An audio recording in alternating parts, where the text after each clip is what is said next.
పూరా లోకల్. నమస్తే, welcome to పూరా లోకల్.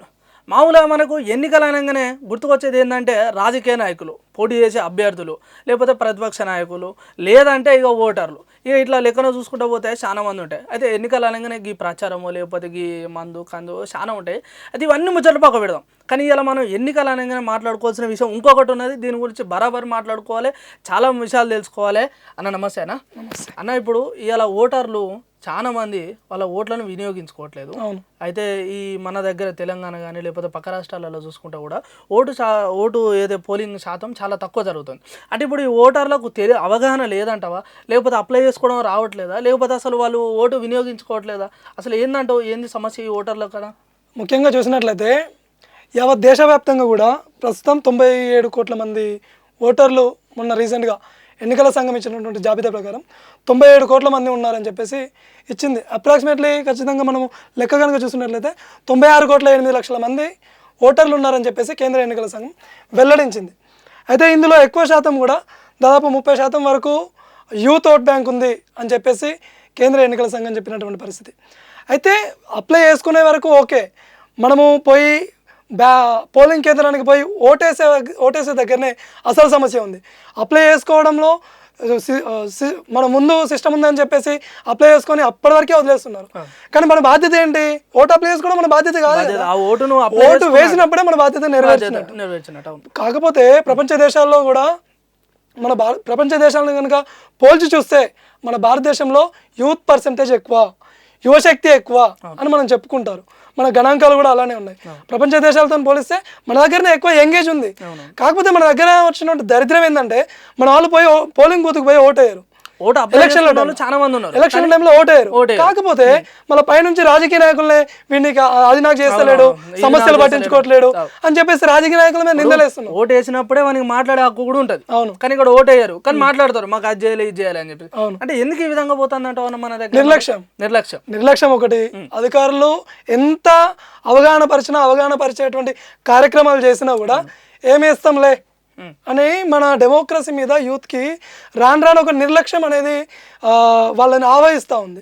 ఈ సాఫ్ట్వేర్ ఉద్యోగులు కావచ్చు, నార్మల్గా అన్ఎంప్లాయ్మెంట్ యువత కావచ్చు. ఇప్పుడు చదువుకోని వాళ్ళంటే వేరన్నా, ఇప్పుడు చదువుకున్న వాళ్ళ పరిస్థితి కూడా చదువుకున్న వాళ్ళే, లిటరసీగా ఉన్న వాళ్ళే, అక్షరాస్యతని పొందిన వాళ్ళే ఓటు మీద నిర్లక్ష్యాన్ని ప్రదర్శిస్తున్నటువంటి పరిస్థితిని మనం ప్రస్తుత సమాజంలో చూస్తూ ఉన్నాం. అటు ఇటు గ్రామాలలో చూసుకుంటేనే ఆయనతో వాళ్ళు చదువుకోలేకపోయినా కూడా ఓటింగ్ రోజు ఉన్నది, ఓట్లు వేయాలంటే మాత్రం ఆ రోజు ఎన్ని పనులు ఉన్నా పోతారు, ఓట్లు వేసుకొని వస్తారు. వాటి పొద్దున వాళ్ళకి న్యాయం అయిందా లేదని పక్కన వేశారు. కానీ మన హైదరాబాద్ పారిశ్రామికవేత్తలు కానీ ఇప్పుడు ఈ మధ్య కాలంలో సినీ వాళ్ళు కూడా చాలా మంది ఓటు వినియోగించుకుంటలేరు. ఎక్కువ శాతం సినీ ప్రముఖులు వస్తారు. అవును, మళ్ళీ నార్మల్ ఆర్టిస్టులు సినీ ప్రముఖులు వస్తారు. చిరంజీవి కావచ్చు, మహేష్ బాబు కావచ్చు, ఎన్టీఆర్ కావచ్చు, వీళ్ళందరూ వాళ్ళ ఓట్లు అనుకుని వినియోగించుకుంటున్నారు. మరి వాళ్ళ అభిమానులు వినియోగించుకుంటారా? వాళ్ళు వచ్చేది అందుకోసమే, కనీసం మీ పోతేనైనా మా అభిమానులైనా ఓటేస్తారు, ఓటింగ్ పర్సెంట్ పెంచాలి అని చెప్పేసి వాళ్ళు వస్తూ ఉన్నారు పోలింగ్ బూత్కి వచ్చి వేసిపోతూ ఉన్నారు, ఎంత బిజీలో ఉన్నా కూడా. కాకపోతే యూత్ దగ్గరకు వచ్చేసరికి ఒక నిర్లక్ష్యం అనేది వాళ్ళని ఆవహించింది. వాళ్ళ వర్క్ బిజీ షెడ్యూల్ కావచ్చు, ఆ రోజు ఎట్లాగో హాలిడేనే ఉంది కదా, వస్తే ఉంది, వేయకపోతే ఉంది, ఎవరో ఒకరైతే గెలుస్తారు కదా, మనకైతే మన పని మనమే చేసుకోవాలి కదా.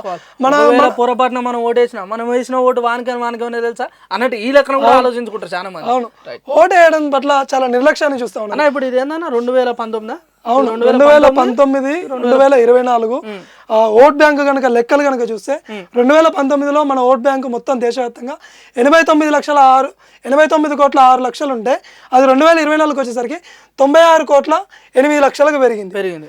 ఇందులో పురుషుల ఓట్ల సంఖ్య కనుక చూస్తే 49 కోట్ల 7 లక్షల మంది ఉన్నారని చెప్పేసి కేంద్ర ఎన్నికల సంఘం చెప్తా ఉంది. అదేవిధంగా ఫీమేల్ ఓటర్స్ కనుక చూస్తే 47 కోట్ల 1 లక్ష మంది ఉన్నారని చెప్పేసి కూడా కేంద్ర ఎన్నికల సంఘం. ఇందులో 30% మంది కూడా యువత అనేది ఉన్నారని చెప్పేసి చెప్తా ఉన్నారు. చూడు, 18 నుంచి 19 ఏజ్, 18 సంవత్సరాల నుంచి 19 సంవత్సరాల ఏజ్ గ్రూప్ వాళ్ళు 2024లో 1,85,00,000 మంది ఉన్నారని చెప్పేసి కేంద్ర ఎన్నికల సంఘం చెప్తా ఉంది. యువత ఓట్ బ్యాంక్ కనుక చూస్తే దేశంలో 18 సంవత్సరాల నుంచి 19 వయసు గల యువత ఓట్ బ్యాంకు ఈ సంవత్సరము ప్రజెంట్ 1,89,00,000 మంది ఉన్నారు. అయితే వీళ్ళు ఎంతవరకు వాళ్ళ ఓటు హక్కును వినియోగించుకుంటారనేది మనం ఇక్కడ చర్చించుకోవాల్సినటువంటి అవసరం ఉంది. చూడు, 18 ఏళ్ళు నిన్నటువంటి అర్హులైన వాళ్ళేమో 44,90,00,000 మంది ఉంటే ఓటు హక్కు అప్లై చేసుకున్న వాళ్ళు మాత్రము 1,90,00,000 మంది. అంటే 62% మంది యువత ఇక్కడ ఓటు హక్కును అప్లై చేసుకోలేకపోతున్నారు. కనీసం ఓటు వేయడం పక్కన పెట్టు, కనీసం అప్లైనే చేసుకోవట్లేరు, వాళ్ళ ఓటర్ లిస్టులో కానీ చేర్చట్లేరు. ఇది యువత కొంచెం ఆలోచించాల్సినటువంటి అవసరం ఉంది. ప్రభుత్వాలు కూడా దీన్ని శ్రద్ధ పెట్టాల్సినటువంటి అవసరం ఉంది. అంటే ఎందుకన్నా, అంటే ఏంది ఇప్పుడు వాళ్ళ అంటే ఇప్పుడు ఒకటన్నా ఇంతమంది శాతం అప్లై చేయట్లేదు ఓటర్ ఐడి కార్డు, ఇంకా వాళ్ళకు ఓటర్ లిస్ట్ చేరట్లేదు అంటే ఏదో ఒక ఆలోచన ఉంటుంది కదా. అంటే అక్కడ వాళ్ళకు యువతకు ఇప్పుడు నడుస్తున్న రాజకీయం నచ్చట్లేదా, లేకపోతే అసలు ఓటేసే ఆలోచన లేదా, అది ఎందుకు అట్లా అవుతుంది? యువతలో ఒక నిర్లిప్తత భావం అనేది ఉంది. ఏంటి? అన్ఎంప్లాయ్మెంట్. యువతని వేధిస్తున్నది ఏంటి? అన్ఎంప్లాయ్మెంట్. తెల్లారిపోతే పని చేసుకోవాలి, మేము ఏదో ఒక పని చేసుకుంటా కానీ పూట గడవనటువంటి పరిస్థితి. సాఫ్ట్వేర్లు వీళ్ళు పక్కన పెట్టు, సామాన్య కుటుంబాల నుంచి వచ్చినటువంటి వాళ్ళు, మధ్యతరగతి నుంచి వచ్చినటువంటి యువత తెల్లారిలేస్తే ఏం పని చేసుకుందామో, మన పూట ఎట్లా గడుచుకుందామో, మన పొట్ట ఎట్లా నింపుకుందామని ఆలోచిస్తున్నారు. ఇదొకటి. మళ్ళా యువతకి రాజకీయాల మీద ప్రజెంట్ ఉన్నటువంటి పొలిటికల్ పరిస్థితుల మీద చూస్తే ఒక అసహన భావం. ఏం పోతాంలే, ఏం చేస్తాంలే, రాజకీయాలు అంటేనే అదెంత రచ్చ, ఇది ఒక రచ్చ, ఈ రచ్చలకు మనం పోవడం అవసరమా అనేది ఒక నిర్లిప్త భావాన్ని, ఆ భావాన్ని ఏర్పాటు చేసుకొని యువత ఓటు హక్కును అప్లై చేసుకోవడం పట్ల కూడా నిర్లక్ష్యం వహిస్తున్నారు. అందుకు ఉదాహరణ ఇదే. 62% మంది అంటే దాదాపు 100% ఉన్నటువంటి యువత ఓన్లీ 42% మంది అప్లై చేసుకుంటే ఎందుకు? అది మన ప్రభుత్వాల వైఫల్యం కావచ్చు, మన వైఫల్యం కూడా కావచ్చు, అధికారుల వైఫల్యం కూడా కావచ్చు. సమాజంలో యువత మీద ఆ యొక్క అధికారులు అవగాహన లేమి కావచ్చు. ఏమేస్తాంలే అనేటువంటి ఒక భావాన్ని యువతలు కనుక తీసేస్తే ఎందుకు అప్లై చేసుకోరు? చేసుకుంటారు. వాళ్ళకు ఫస్ట్ వాళ్ళకి ఇంట్రెస్ట్ ఉండాలి కదా. అరే ఇప్పుడు పలానా నేను వేసే ఓటుతోటి ఒక మంచి నాయకుడిని ఎన్నుకుంటే రేపు పొద్దున నాకు ఒక అభివృద్ధి పని జరుపుతాడు అనే ఆలోచన వాళ్ళకు. ఇంకొకటి గుర్తుంచుకో, మన దగ్గర ఓటు వేయకపోతే పట్టించుకున్నటువంటి నాదులు లేడు. అవును, అసలు ఓటేయాల్సినటువంటి బాధ్యత మనది. అది మనకు భారత రాజ్యాంగం ఇచ్చింది. ఆ రాజ్యాంగం ఇచ్చినటువంటి పౌరసత్వ హక్కుని మనం వినియోగించుకోవాలి. దీన్ని వినియోగించుకోకపోతే మనమే నష్టపోతాం. ఇవాళ మనం ఒక్క ఓటుతోనే రాజకీయ నాయకుని యొక్క భవిష్యత్తు నిర్ణయిస్తుంది. ఆ ఒక్క ఓటు మనదే కావచ్చు, మీదే కావచ్చు, ఎవరిదైనా కావచ్చు. కాబట్టి యువత ఏం చేయాలి? ఖచ్చితంగా పోలింగ్ బూత్కి పోయి ఓటు వేయాల్సినటువంటి అవసరం ఉంది. ఓటుకు అప్లై చేసుకోవాల్సినటువంటి అవసరం ఉంది. ఓటుని ఏదో చాలా నిర్లక్ష్యంగా వదిలేయడం కాదు. ఇది చిత్తు కాగితం లెక్క, ఇది చిన్న బ్యాలెట్ పేపరే కదా అని చెప్పేసి పోయి ఓటు వేయడమే కదా, ప్రెస్ చేయడమే కదా, ఎందుకంత నిర్లక్ష్యం? కొంతమంది ఎట్లా ఓట్లు అనగానే ఏదో ఇయ్యాలి ఒడవాలి, రేపు పొద్దున ఎవడని వచ్చినా కూడా అడే నీకు ఉంటుంది అన్నట్టుగా ఏదో ఎత్తాలి. కానీ దాని విలువ తెలిసినాడు నాకు తెలిసి అలా వేయరు. కానీ ఎక్కువ శాతం అదే చేస్తున్నారు. అవును, అందులో నేను అయితే మన దగ్గర ఏంటంటే ఓటు వేయకపోతే పట్టించుకున్నటువంటి ప్రభుత్వం లేదు, పట్టించుకోవాల్సినటువంటి అధికారులు లేరు. బయట దేశాలలో ఓటు వేయకపోతే జరిమానా. మన దగ్గర అట్లాంటి జరిమానా లేవు కదా. కనీసం అప్లై చేసుకోవడానికి మనకు ఒళ్ళబద్ధకం కదా. మన దగ్గర ఉన్నటువంటి యువతకి 62% మంది యువత అప్లై చేసుకోకపోతే మనం ఎందుకోసం ఉన్నట్టు? రాజకీయ నాయకుడిని ఎందుకు ప్రశ్నిస్తున్నట్టు? మనం ఎదుటి వ్యక్తిని మనం ప్రశ్నిస్తున్నామంటే ఫస్ట్ మన బాధ్యత ఏంటి? ఓటు వేయడం, ఓటు వేయాలా, ఓటు అప్లై చేసుకోవాలి. మరి కనీస బాధ్యతను మనం నెరవేరుస్తున్నామా? నెరవేర్చట్లేము. కాబట్టి ఇప్పటికైనా యువత ఏం చేయాలా? ఓటు హక్కు మీద కనీసమైనటువంటి వారి బాధ్యతలను నెరవేర్చాలి. భారత రాజ్యాంగం మీద ఏ విధమైనటువంటి గౌరవం ఉన్నా, భారత రాజ్యాంగం మీద ఏ విధమైనటువంటి మీకు రెస్పెక్ట్ ఉన్నా ఖచ్చితంగా మీరు ఓటు అప్లై చేసుకోవాల్సినటువంటి అవసరం ఉంది. రాజకీయ నాయకుడిని నిలదీస్తున్నా, రాజకీయ నాయకుడిని ప్రశ్నించాలన్నా, రాజకీయ నాయకుడిని సమస్యల మీద నిలదీయాలన్నా ఫస్ట్ నువ్వు ఓటేసాక నువ్వు నిలది, అప్పుడు నీకు బాధ్యత ఉంటుంది. ఓటే అయినప్పుడు నువ్వు నిలదీయాల్సినటువంటి అవసరం లేదు. 18-19 సంవత్సరాల వయసు వారు 54 లక్షల మంది 18. ఇదేందన్నా దీని కథ ఏందన్నట్టు? మొత్తం బీహార్లో 18 సంవత్సరాల నుంచి 19 సంవత్సరాల వయసు గల వాళ్ళు అంటే వీళ్ళు ఓటు హక్కుకి అర్హులు. ఓటుకు అప్లై చేసుకోవాల్సినటువంటి కనీస పరిమితి 18 సంవత్సరాలు నిండిన ప్రతి పౌరుడు ఓటు హక్కుని అప్లై చేసుకోవాలి. అయితే ఈ ఏజ్ గ్రూప్ వాళ్ళు బీహార్లో 54 లక్షల మంది ఉన్నారు. అవును. కాకపోతే అప్లై చేసుకున్న వాళ్ళు మాత్రం 9.3 లక్షల మంది. అంటే 9 లక్షల మంది అప్లై చేసుకున్నారు. అంటే దాదాపు ఇంకా మనకు 40 లక్షల మంది దాకా అప్లై చేసుకోలేదు. 40 లక్షల మంది అంటే ఏంది చిన్న ముచ్చట? అంటే ఒక రాజకీయ నాయకుడిని ఒక ఓటే నిర్ణయిస్తుంది తన భవిష్యత్తుని. అంతమంది అప్లై చేసుకోకపోతే ఏంటి పరిస్థితి?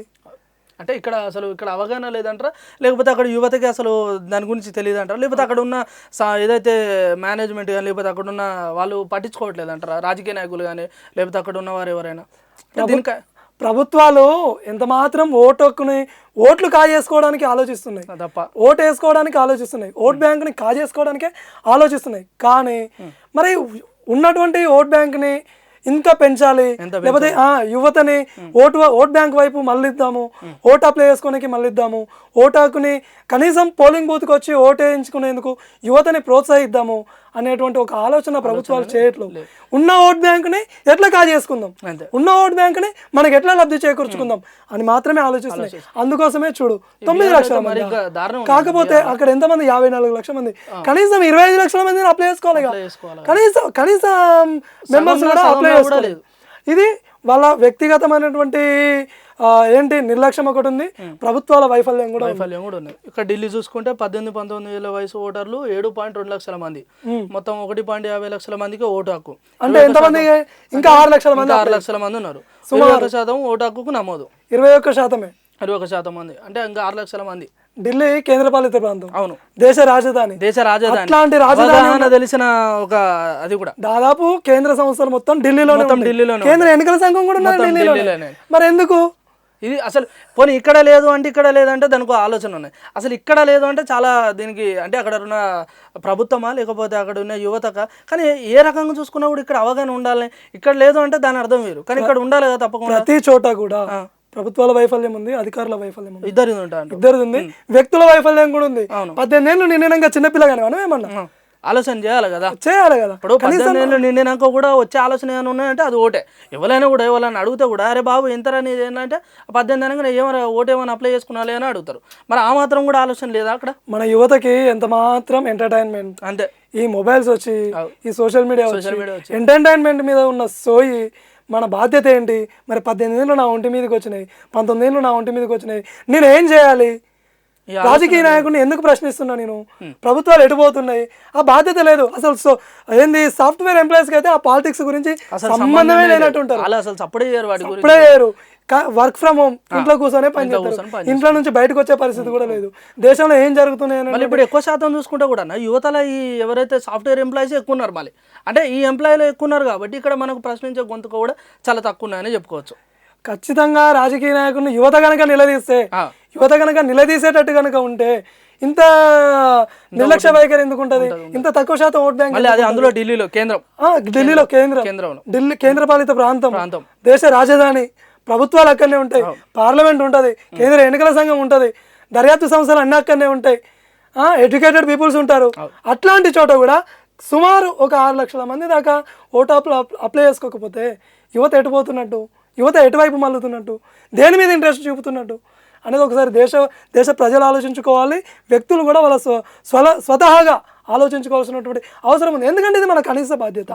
ఇక తెలంగాణలో చూస్తే 18 సంవత్సరాలు, బీహార్ కావచ్చు, ఢిల్లీ కావచ్చు, చూస్తే తెలంగాణ దేశం మొత్తంలో ఓట్ బ్యాంక్లో యువత అప్లై చేసుకున్నటువంటి ఓటింగ్ పర్సెంటేజ్లో టాప్ ప్లేస్ లో ఉంది మన తెలంగాణ. అవును, మన తెలంగాణ ముందున్నాయట. చూడు, 18 సంవత్సరాలు నిండినటువంటి వాళ్ళు తెలంగాణలో 12 లక్షల మంది ఉంటే సుమారు 8 లక్షల మందికి ఓట్ బ్యాంక్ ఉంది. అంటే ఒక 4 లక్షల. ఇక్కడ అసలు సగానికి సగం పైన, అక్కడ సగానికి సగం. కాకపోతే వాటితో పోల్చుకుంటే మనం కొంచెం నయమే. కాకపోతే ఇంకా 4 లక్షల మంది పెండింగ్ ఉన్నారు. వాళ్ళ ఇక్కడ కొంచెం అవగాహన ఉండి కావచ్చు, ప్రభుత్వాలు కావచ్చు, అటు ఎన్నికల సంఘం కావచ్చు, అవగాహనాన్ని ఏర్పరచడము, సోషల్ మీడియాని ఎక్కువ ప్రచారం చేయడము. 18 సంవత్సరాలు రాగానే మన దగ్గర కొంచెం ఈ ప్రభుత్వాలు వచ్చిన కాంచి లోకల్ లాంగ్వేజ్ కి ఎక్కువ ప్రియారిటీ అయ్యేసరికి యూత్ ఓట్ బ్యాంక్ కూడా పొలిటికల్ వైపు మళ్ళింది. అవును, ఒక 4 లక్షల మంది ఉండొచ్చు.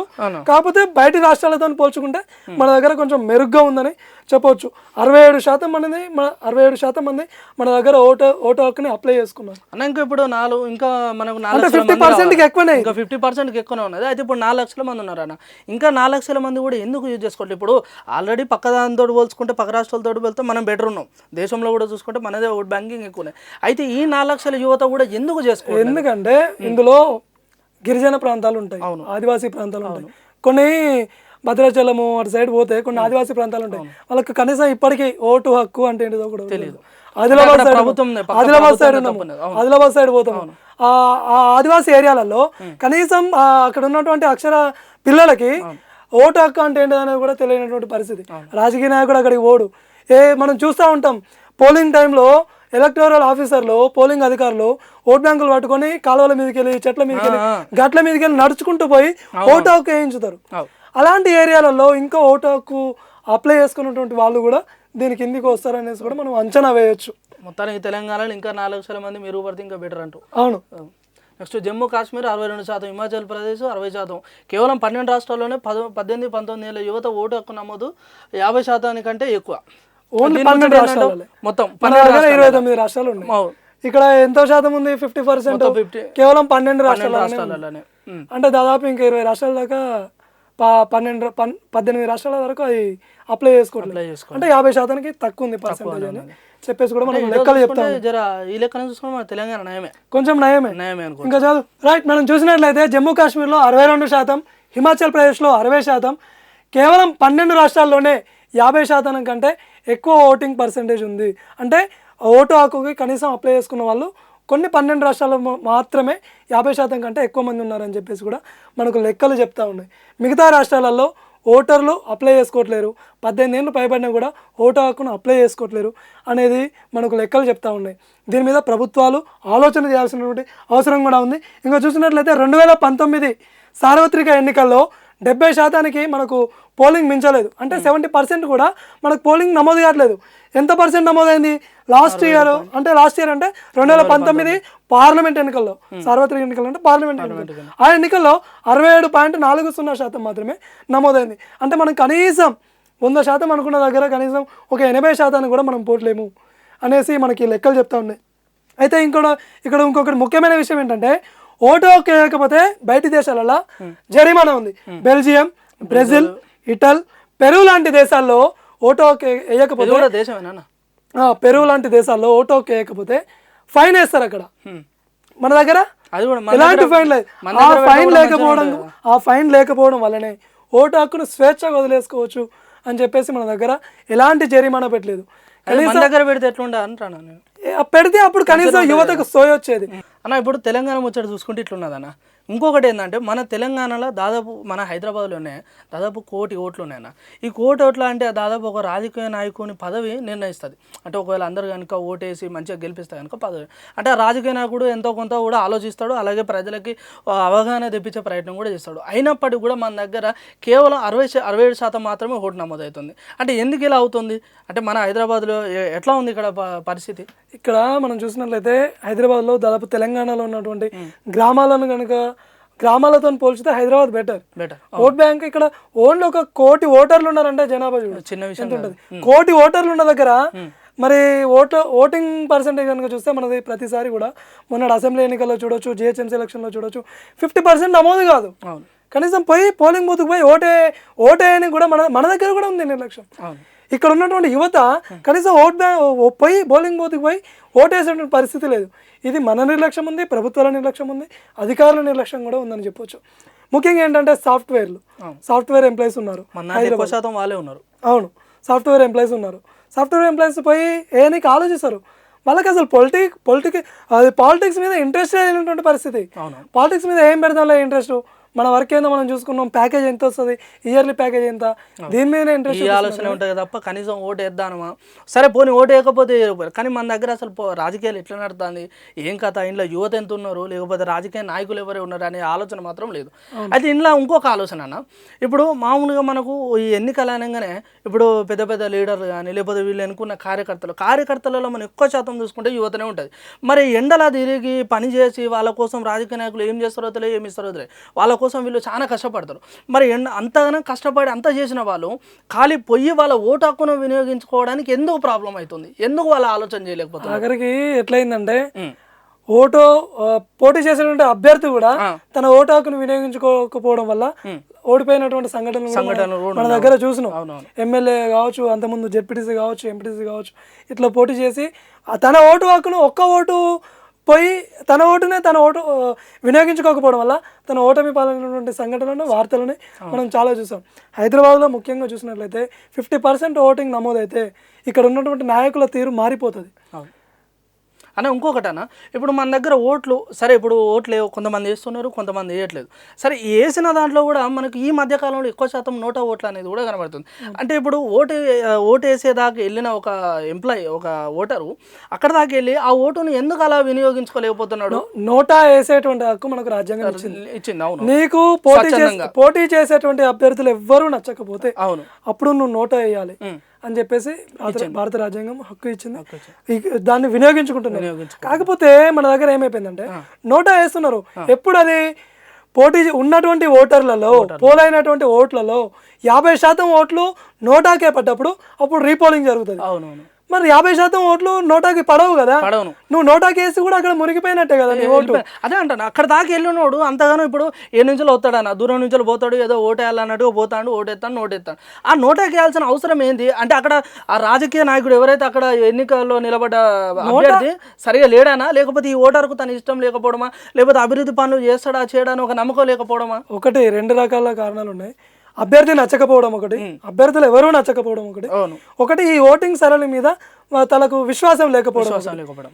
ఏం చేస్తాం, ఎవరికి వేసినా వ్యర్థమే, నోటాకైనా వేద్దాం, నోటాకేస్తే వ్యతిరేకించే వాళ్ళు కూడా ఉన్నారు అని చెప్పేసి ఆ సంఖ్యను పెంచుకోవడం కోసం వేసే వాళ్ళు కూడా కొంతమంది ఉన్నారు. కాకపోతే యువత ఏం ఆలోచించాలంటే నోటాకేసే వాళ్ళకు మనం ఒక సందేశం ఇవ్వాలి, ఒక మెసేజ్ ఇవ్వాలి. మీరు నోటాకేస్తున్నారు కావచ్చు, మీలాంటి వాళ్ళు ఉన్నటువంటి ఓటర్లలో 50% మంది ఉన్నప్పుడే ఆ యొక్క పోలింగ్ అనేది ఆ అభ్యర్థి మీద రీపోలింగ్ జరుగుతుంది. ఒకవేళ 50% మంది లేకపోయారు అనుకోండి, మీ నోటా సంఖ్య, ఓట్ బ్యాంక్ సంఖ్య అనేది పెరుగుతుంది తప్ప అక్కడ అభ్యర్థులకు కానీ మిగతా వాళ్ళకి కానీ జరిగేటువంటి నష్టం ఉండదు. ఇంకోటి ఏంటంటే అక్కడ అసమర్థమైనటువంటి అభ్యర్థి కూడా గెలుపొందేటువంటి అవకాశాలు ఉంటాయి. ఈ నోటాకేసే వాళ్ళే ఉన్నటువంటి అభ్యర్థులలో ఎవరో ఒకరిని చూజ్ చేసుకుంటే వాళ్ళకు ఓట్ బ్యాంక్ పెరుగుతుంది. అప్పుడు ఏదో ఒక అభ్యర్థి విజయం సాధించేటువంటి అవకాశాలు ఉన్నాయి. మంచోడ గెలవచ్చు, చెడ్డోడ గెలవచ్చు. కాకపోతే నువ్వు ఇక్కడ నోటాకేసేసరికి నీ ఓట్ బ్యాంకు తగ్గి అక్కడ ఓట్ బ్యాంకు దొంగలే గెలవచ్చు, దొరలే గెలవచ్చు. అట్లాంటి పరిస్థితి ఉన్నది. కాబట్టి నోటాకేసే ముందు యువత ఆలోచించుకోవాల్సినటువంటి అవసరం. యువతనే వేస్తారు దీనికి, నోటాకు నోటాకు ఓటింగ్ వేస్తున్నటువంటి పరిస్థితి. కాబట్టి యువత ఆలోచించి వాళ్ళ సరళని కావచ్చు, వాళ్ళ ఆలోచన విధానాన్ని కావచ్చు మార్చుకోవాల్సినటువంటి అవసరం ఉంది. మనము నోటాకేస్తే అది నిరుపయోగం. మీరు 50% మంది పోలైనప్పుడే రీపోలింగ్ జరుగుతుంది. ఇది పక్కా గుర్తుపెట్టుకోండి. మీలాంటి వాళ్ళు 50% మంది ఓటర్ మీ పరిధిలో ఉన్నటువంటి ఓటర్లలో 50% మంది లేకపోతే అక్కడ రీపోలింగ్ జరగదు. దొంగ ఓట్ల ముచ్చట ఏంటంటే దొంగ ఓట్లు, దీని గురించి రిగ్గింగ్ జరగడం, రిగ్గింగ్ కూడా జరుగుతూ ఉంటుంది. ఓట్లని నార్మల్గా ఏంటంటే అభ్యర్థులు మభ్యపెట్టడము, లేకపోతే అక్కడ వివాదం చెలరేగడము, కొంచెం ఘర్షణ మాత్రం చెలరేగడము. ఎవరు చేస్తారు ఇది? ప్రత్యర్థులు చేస్తారు, లేకపోతే పడని వాళ్ళు చేస్తారు. ఎవరో ఒకరు ఇక్కడ పోటీ చేసేటువంటి అభ్యర్థులే ఈ రిగ్గింగ్ చేసేటువంటి పరిస్థితి ఉంది. ఇక్కడ వీళ్ళు గొడవ పెట్టుకోవడము, లోపలికి పోయి బ్యాలెట్ పేపర్ మీద ఎక్కువ ఓట్లు అనేది వేసేటువంటి పరిస్థితి. ఇది ఎక్కువ మూవీలలో ఎంత తొందరగా ఇట్లాంటి రిగ్గింగ్ జరుగుతుందని చెప్పేసి మనకి ఈవీఎంలు తీసుకొచ్చి రిగ్గింగ్ కు ఎక్కువ ఆస్కారం ఉండదు. అదే ఎన్నికల సంఘం కూడా అదే చెప్పింది, ఎన్నికల అధికారులు కూడా అదే చెప్పారు. రిగ్గింగ్ జరిగేటువంటి పరిస్థితి ఉండదు. ఒకవేళ ఘర్షణ వాతావరణము పోలింగ్ బూత్లలో ఏర్పడ్డా కూడా ఏమంటే ఏముంది, ఈవీఎంలను ఆఫ్ చేసి పోలైనటువంటి ఓట్లను తీసుకొని వెళ్ళిపోవచ్చు.